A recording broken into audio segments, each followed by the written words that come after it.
Saludos, mi nombre es Sergio Alejandro Arias Peñalosa y a continuación abordaré un tema básico y fundamental en la ciencia de los materiales.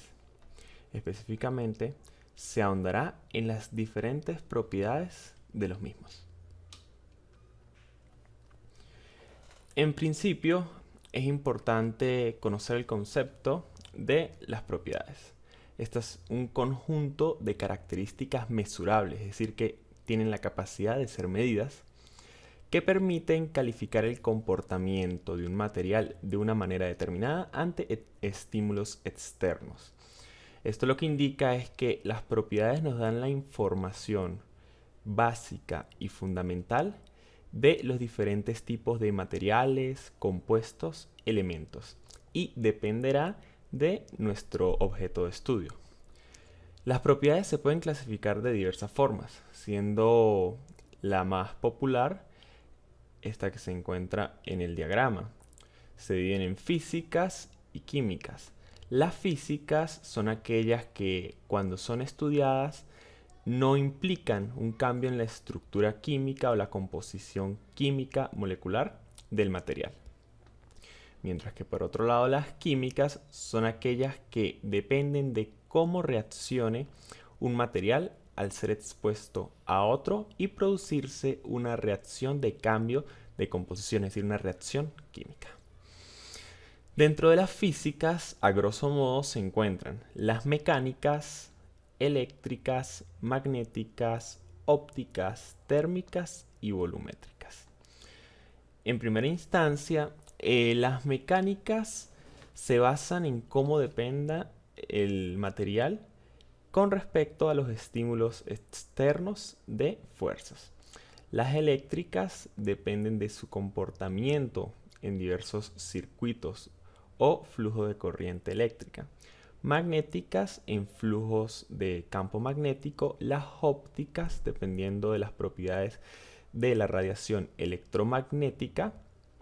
Las térmicas dependiendo de los cambios de temperatura y las volumétricas, como su nombre lo indica, dependiendo de los cambios de volumen. En la imagen se aprecia, por ejemplo, una viga en flexión que tendrá inmiscuido o involucrado un coeficiente de elasticidad, E. Además, en esta imagen de aquí se observa, por ejemplo, un bombillo, lo cual podríamos relacionarlo con la propiedad eléctrica de conductancia, de reactividad. En la siguiente imagen se encuentra un imán que tiene involucrada una permeabilidad magnética, un momento magnético total. En la siguiente se encuentra un láser que tiene asociadas propiedades ópticas, dependerán de la reflexión, del coeficiente de refracción, entre otros, del índice de refracción. Además de ello, finalmente, con respecto a las físicas, se encuentra una pared donde en un lado se le tiene un soplete, es decir, una alta temperatura, y en el otro lado una mano. Podemos hablar aquí de un cambio térmico y tendrá asociado, bueno, un coeficiente convectivo, una conductancia térmica, conductividad térmica. Y por otra parte, en las químicas, a pesar de que no hay tanta subdivisión, pues se encuentran cosas como el pH, el potencial de reducción, de oxidación, la reactividad, la corrosividad. Por ejemplo, aquí se tiene un vinagre comercial uso común, el cual en realidad es 5% ácido acético, lo cual tendrá inmiscuido un pH, un potencial de hidrógeno. Un clavo oxidado dependerá de su corrosividad y de su potencial de oxidación. Esta madera en llamas, tendrá un poder calorífico, un poder de combustión que dependerá del material, en este caso madera. Y esta pila o batería en realidad es debido a un proceso de oxidación-reducción que tiene un potencial de oxidación y un potencial de reducción. A profundidad, bueno, se tienen aún más imágenes de referencia. Por ejemplo, la propiedad eléctrica, bueno, describe el comportamiento de un material cuando una corriente eléctrica circula a través de él. También cuando está expuesta a un campo eléctrico.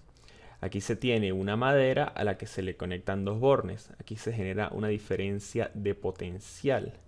Por lo tanto, se produce un flujo de corriente I. Pero como esta madera es aislante, algo que se abordará a profundidad en las siguientes diapositivas, genera este curioso grabado en forma de raíces. Ahora bien, en las propiedades térmicas se dice que describen el comportamiento de un material al ser expuestos a un cambio gradiente de temperatura.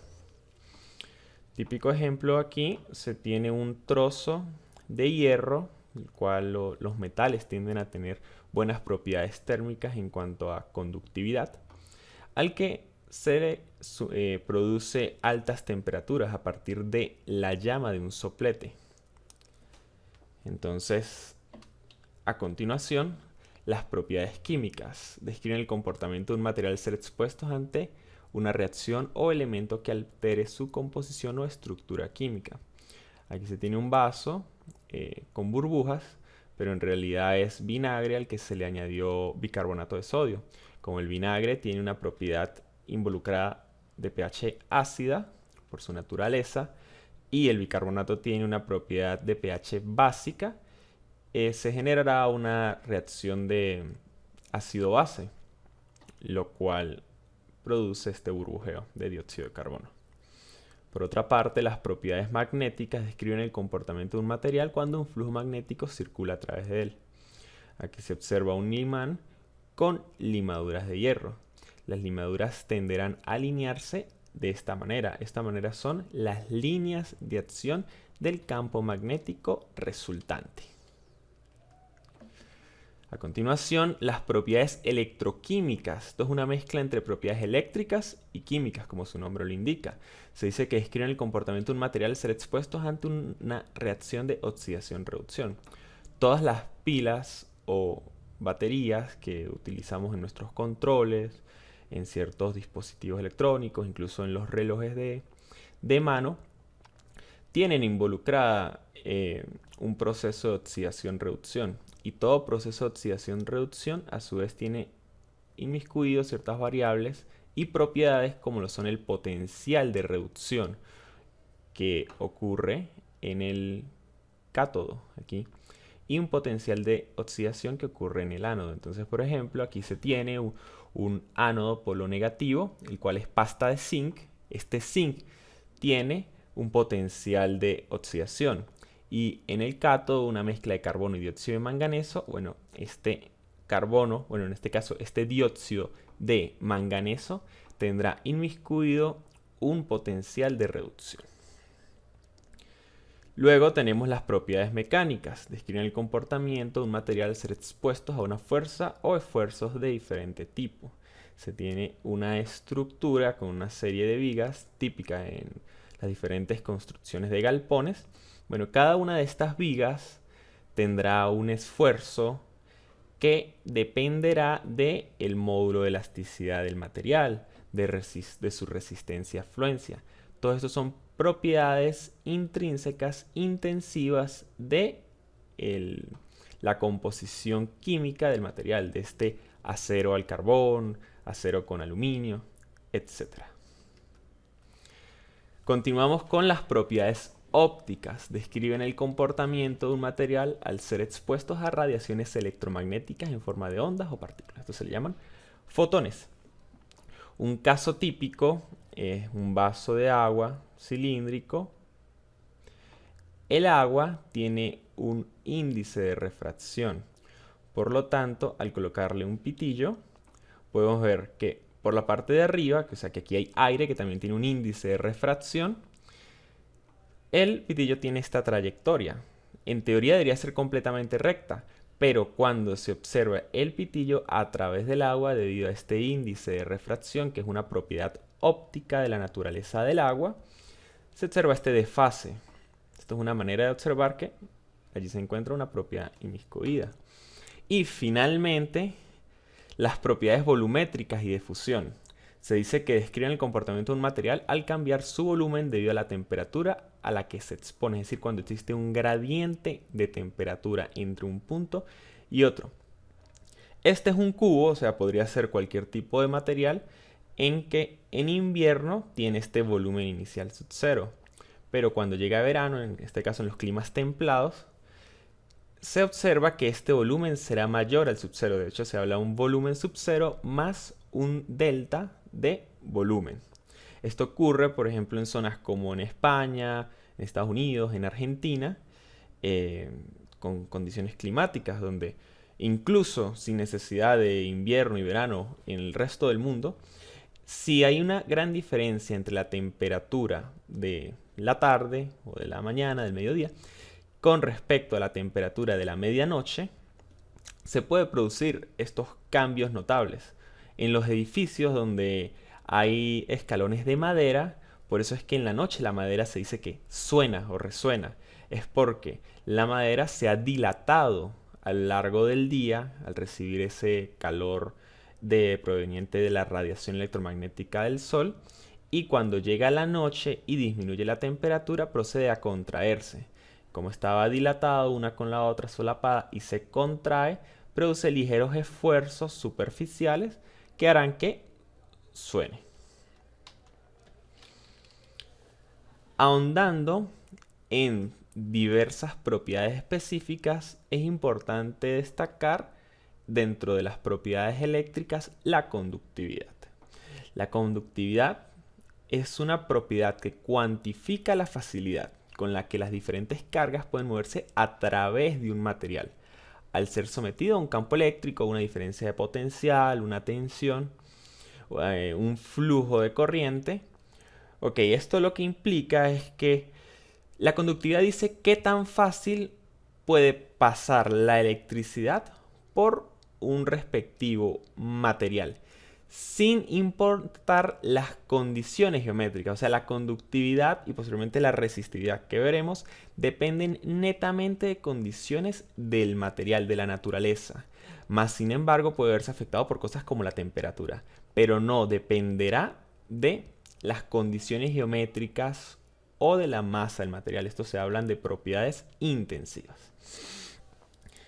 Dentro de la conductividad hay diferentes formas de calcularlo. En un punto de vista atómico, se tiene que la conductividad es igual a N, que será la densidad de carga, metro cúbico a la menos 3, o sea, es decir, 1 entre metro cúbico, por Q, que es la carga de esas unidades de carga. Usualmente esa unidad de carga es el electrón, pero hay casos donde se puede hablar de otro tipo de unidades de carga cuando se trabajan con iones, por μ. Sin embargo, cuando en el material hay diversas cargas positivas y negativas, la conductividad será la sumatoria de cada producto de ellos, donde este subíndice N representa las cargas negativas y este subíndice P las positivas. Este μ lo que implica es la velocidad de movimiento de esas cargas. En esta imagen se aprecia un cable de cobre en el que, bueno, se exagera una corriente eléctrica, un rayo entre ellos, debido a una ionización del aire. Pero es de importancia ya que el cobre es uno de los materiales que más se utiliza por sus buenas propiedades conductivas. No es el mejor de los metales en cuanto a su conductividad, pero debido a su relación costo-beneficio, a su precio, fácil acceso y sus buenas propiedades conductivas, es ampliamente utilizado. A contraparte, se tiene la resistividad. Dice que es la propiedad que cuantifica la resistencia o dificultad. Es decir, es lo contrario de la conductividad. Mientras la conductividad nos decía qué tan fácil pasa una carga por ese material, la resistividad nos dice qué tan difícil se le hace. Un material con alta conductividad tendrá baja resistividad y viceversa. De hecho, aquí la relación dice que la conductividad es igual al inverso multiplicativo de la resistividad. También, ahora bien, desde un punto de vista de mediciones, es importante esta figura. Muestra que la resistencia, la cual sí depende de las condiciones geométricas, la resistencia es lo que se mide, por ejemplo, en un circuito eléctrico, ¿sí? es igual a la resistividad, que es algo propio del material, una propiedad intensiva, como se explicó anteriormente, por su relación longitud sobre área. No necesariamente tiene que ser un cilindro, sino esta relación equivalente. Gracias a estas propiedades de conductividad y resistividad, se genera un tipo de clasificación de los materiales. De hecho, aquí dice tipos de materiales de acuerdo a su conductividad. Mayormente y anteriormente solo se dividían en dos grupos grandes: los conductores o dieléctricos, también conocidos como aislantes. Los conductores serán aquellos que tengan buena conductividad eléctrica, por lo general metales, mientras que los dieléctricos los que tengan baja conductividad eléctrica, o sea, se oponen al paso de la corriente. Por lo general, polímeros, materiales cerámicos, vidrio, caucho, madera, entre otros. Sin embargo, digo que por lo general, ya que debido a la ingeniería y la ciencia de los materiales, hay ahora polímeros conductores y hay de repente ciertas aleaciones que no presentan tan buenas propiedades conductoras como uno pensaría por ser un metal.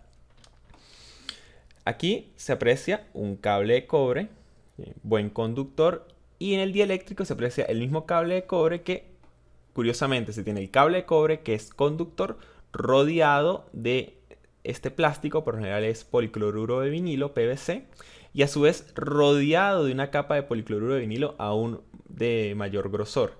Esto es un conductor dentro de un aislante o dieléctrico y un gran dieléctrico, para evitar que de repente al tocarlo haya una amplia corriente que suponga un riesgo de salud. Últimamente, en la parte de innovación, se han detectado nuevos tipos de materiales de amplio interés industrial y científico. Estos son, en primer lugar, los semiconductores. Estos semiconductores son aquellos que tienen propiedades intermedias entre los conductores y dieléctricos. Por ejemplo, cierta conductividad de los conductores llega al punto de tener magnitudes de 10 a la 6. Mientras que de ciertos dieléctricos por 10 a la menos 6. Bueno, se han conseguido semiconductores que de repente la conductividad es 5. Es decir, está en el punto medio entre magnitudes de 10 a la 6 y 10 a la menos 6. 5 por 10 a la 0. Estos semiconductores se dividen en dos grupos. Los intrínsecos, o también llamados puros, son aquellos cuya construcción se basa en el material semiconductor sin ningún tipo de añadidura. Es decir, no se le agrega más nada. Es propio del material. Estos materiales se hacen con silicio, con germanio, con ciertos compuestos que mezclan del grupo 4A, es decir, de los carbonados, con el grupo 3 o 5A, es decir, con las tierras o con los nitrogenados. Por otra parte, los extrínsecos son aquellos que se llaman semiconductores porque también se les añade un material externo, también llamado dopaje. Estos materiales se les contamina, pero conscientemente.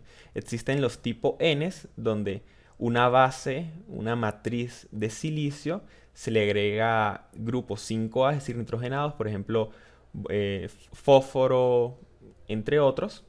Y en el tipo P se le agrega a una matriz de silicio el grupo 3A, por ejemplo, boro, aluminio, galio, indio, talio. Ahora bien, aparte de ello, se tienen ahora los superconductores. Estos semiconductores ya se aplican ampliamente en la industria. Por ejemplo, aquí tenemos un chip de silicio. De hecho, es la base de la electrónica. Los computadores o los teléfonos donde están viendo este video utilizan chip de silicio. Mientras que ahora los superconductores aún no se tiene tan buenos resultados, pero se sigue investigando en ellos. Estos son aquellos materiales que presentan resistividad cero, es decir, resistividad nula, aunque a ciertas condiciones de temperatura. Por lo general, temperaturas supremamente bajas, menores incluso a 100 Kelvin, es decir, menores a menos 273 grados Celsius. Esto se logra a través de gases licuados. Por otra parte, en el ámbito óptico se tiene la luz y espectro magnético. La luz es un tipo de radiación electromagnética. Generalmente cuando se habla de luz se habla de la luz visible. Esta es la porción del espectro electromagnético que se puede percibir con el ojo humano. Generalmente entre 300 nanómetros y 700 nanómetros. Ahora bien, ¿qué es el espectro electromagnético? El espectro electromagnético será la amplia variedad de onda, de frecuencia y de longitud de onda que puede tener una radiación electromagnética producida. Por ejemplo, aquí se tiene de izquierda a derecha las longitudes de onda mayores. Esto quiere decir que son más largas entre pico y pico o cresta y cresta. Esto también implica las de menor frecuencia y menor temperatura. Son no ionizantes. Se tienen las ondas de radio, que son las más bajas. Esta es la que permite, por ejemplo, la comunicación entre intercambiadores de radio y de ciertas radiofrecuencias. Por otra parte, se tienen las ondas microondas, que de hecho son las que utilizan, valga la redundancia, los microondas. Permiten calentar el agua de la comida, por lo que aumenta la temperatura global de la misma. También se utilizan en los Wi-Fi, es decir, en las redes inalámbricas de Internet y en ciertas telefonías. Si continuamos, tenemos el infrarrojo, es decir, antes del rojo. Estas las emiten nuestros cuerpos, por lo que cuando las personas ven en cámaras de visión nocturna, lo que están captando son las ondas infrarrojas. Y anteriormente se utilizaba para pasarse documentos, ciertos artículos entre un teléfono y otro. Luego se tiene la luz visible, que ya se explicó. La luz ultravioleta, es decir, después del violeta, que estas son las que se habla que son dañinas para la piel. Pueden producir ciertos tipos de cáncer porque a partir de la visible se tiene la radiación ionizante, que puede dañar el ADN de nuestras células. Las ultravioletas se utilizan para esterilizar ciertos alimentos y comidas, porque dañan las bacterias. Luego se tienen los rayos X, utilizados para las radiografías. ¿Sí? Permiten ver, por ejemplo, neumonía, ahorita que está el tema del COVID, también huesos rotos, entre otros. Y los rayos gamma. Estos rayos se producen más que todo es por desintegración nuclear, decaimiento nuclear. Y dentro de los usos, se podría decir que sirven para ciertos tipos de radioterapia para el cáncer y como ciertos tipos de tomografía. Se observa que mientras mayor sea la frecuencia, mayor será la temperatura que alcanzan los cuerpos al ser sometidos a esta, y menor será a su vez la longitud de onda. Aquí se observa un prisma que cuando ingresa la luz blanca permite descomponerla, o sea, la refleja y la descompone de forma que se ve los diferentes colores que conforman el arco iris. Dentro de los comportamientos de la luz se tienen tres: la absorción, transmisión y reflexión. Aquí hay un cuerpo que le ingresa un haz de luz, una radiación electromagnética. La absorción ocurre cuando a nivel atómico y molecular esa radiación produce una excitación en las moléculas circundantes que genera un aumento en la energía cinética vibracional de los alrededores, aumentando la temperatura de los cuerpos y absorbiendo la luz porque disminuye su frecuencia. Luego se tiene la transmisión. La transmisión es aquella donde la luz pasa a través del material. Es decir, no es absorbida ni reflejada. Se habla de un haz transmitido, simplemente pasa a través, como ocurre en los vidrios. Luego se tiene la reflexión. La reflexión ocurre a nivel superficial cuando el haz de luz entra en contacto con los átomos, excitando a la energía de los electrones de valencia, los lleva a un nivel de fase superior e inmediatamente pasa a un nivel de fase inferior, reflejando en dirección y sentido opuesto el haz de luz. Por lo tanto, aquí se observa este cuerpo donde el haz de luz ingresa, parte se ve reflejado, parte se ve absorbido y el resto transmitido. Con respecto y para finalizar las propiedades se habla de la variable magnética, las propiedades magnéticas.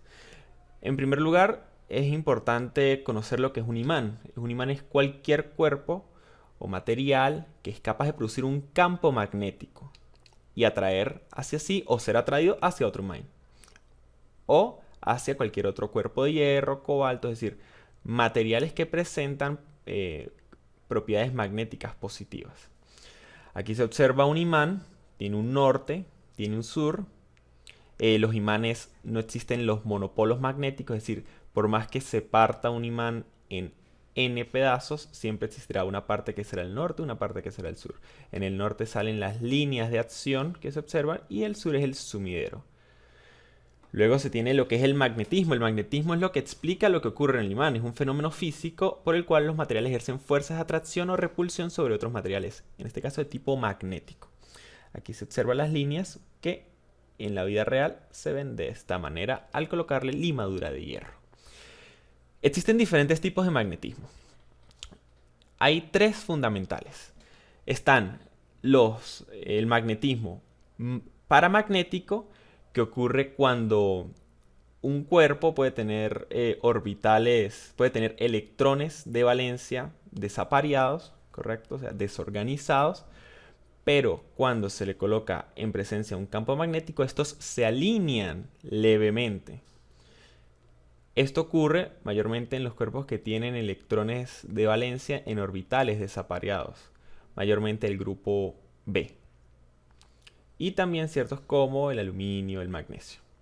El diamagnetismo, por otra parte, son aquellos cuerpos que no se ven atraídos por el imán, debido a que tienen electrones completamente apareados, generando un momento total nulo que se ve como que las líneas de campo magnético simplemente pasan alrededor del disco. Y finalmente, el material ferromagnético. Esto se parece un poco al paramagnético en el sentido de que estos, al verse sometidos a la acción de un campo magnético, se alinean sus electrones y sus momentos en el spin atómico. Pero tienen la peculiaridad de que una vez se le quita ese flujo magnético, ellos continúan teniéndolo. De hecho, en las líneas de acción curvan las líneas de acción porque las obligan a pasar la mayor cantidad a través de él. De hecho, de esto se basa los transformadores que utilizan en las calles. Muchas gracias por su atención.